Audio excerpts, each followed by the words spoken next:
Hello everybody, Nugget Noir here. We are back. Today we're doing another mini review, but this one is going to be a little bit different from my usual reviews. Today I have a special guest star, Daniel Dave. Hi there, Daniel. Say hello, Daniel. Hey guys, I'm super excited to be here. Let's do this. Today they're going to be helping me out review today's game today. So this is going to be lots of fun.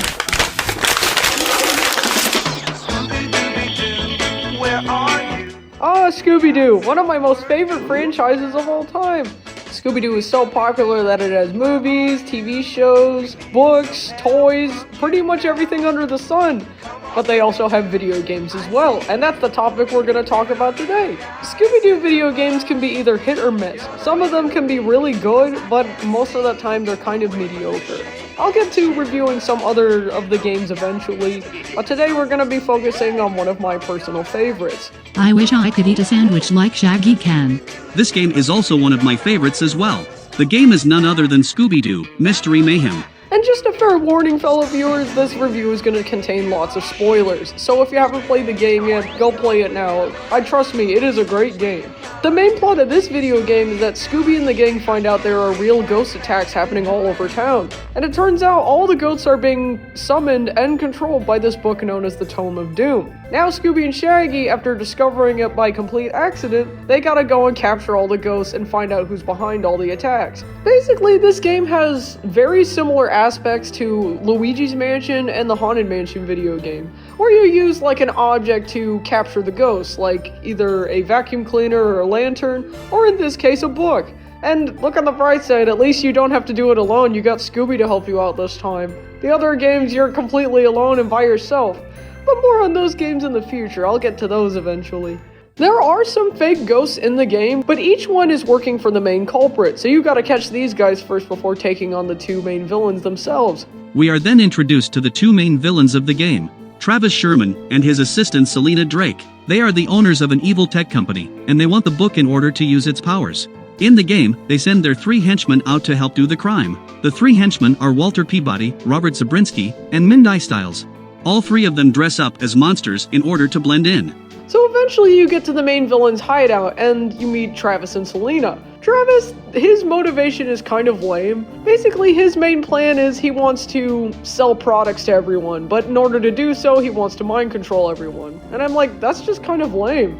But there is a light at the end of the tunnel here. It's Selena. She has way bigger plans than Travis does. Selena's plan is that she wants to take over the world. To me, that is a perfect twist, because we thought Travis was the main villain. Good, I would have been disappointed if that was the whole plan. Travis is so dumb. I just noticed something a little bit funny about this game. I love it throughout the entire game. They're teasing Travis to be the main villain, but it turns out Selena is the main villain all along. So it's actually kind of a cool red herring the entire time. Also, throughout the game you meet tons of supporting characters. Characters like Alan Dinsdale, Johnny Shanayatra, and the Milton brothers. And they are all pretty good at helping the gang. Basically, there are 5 levels in total in this game, and in the first 3 levels, those are the only levels in the game where you actually unmask the main culprits. The last 2 levels in the game are mostly stealth levels, and I really like that. It's a nice change of pace. Most of the game is pretty straightforward. You just use the book to capture the side ghost and then you go after the fake one. But the second level in the game is the only level where the other gang members actually help you capture the ghost. It's like one of those classic Scooby-Doo episodes. It's weird how they didn't do it more often, but I'm not really complaining much. Most of the game is pretty straightforward. You just run from point A to point B while doing all kinds of fun little mini games. But my personal favorite is when they actually change up the gameplay. There are some levels where they actually add in minecart levels or even driving mini games, and it makes it all the more fun. This is pretty much the game that keeps on giving.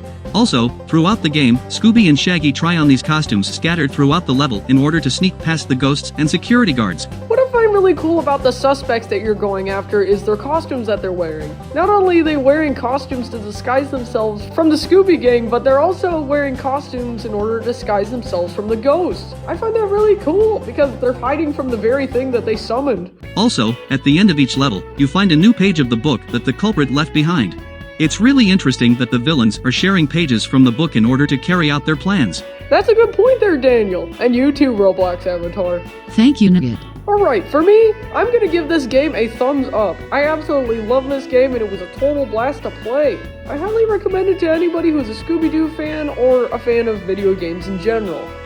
I also give this game a thumbs up as well. This game is a total blast. I also give it a thumbs up as well. Thank you for having me, Nugget. Have a good day, everyone. Jack, get out of the way. You're in the shot.